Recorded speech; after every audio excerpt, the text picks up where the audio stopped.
আল জাজিরাকে দেওয়া এক সাক্ষাৎকারে মালয়েশিয়ার সাবেক প্রধানমন্ত্রী মাহাথির মোহাম্মদ বলেন, আমি সবসময় কাজ করি, বিশ্রাম নেই না। মন ও শরীরকে সচল রাখুন, তাহলে আপনি দীর্ঘজীবী হবেন। এই বছর ১০০ বছর পূর্ণ করেছেন মাহাথির।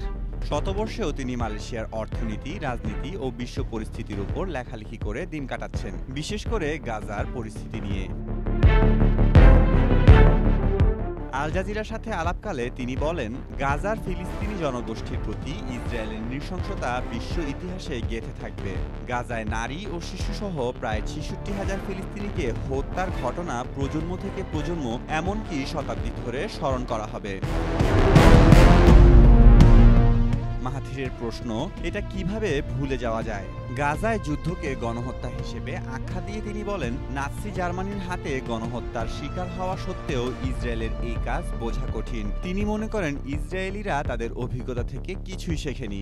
ফিলিস্তিনি সমস্যার একমাত্র যৌক্তিক সমাধান হিসেবে দ্বিরাষ্ট্রনীতির পক্ষে মত দেন মাহাথির। তবে তার বিশ্বাস, এই সমাধান তার জীবদ্দশায় হয়তো দেখে যাওয়া সম্ভব হবে না। মেহেদী মাসুদ, জনকণ্ঠ।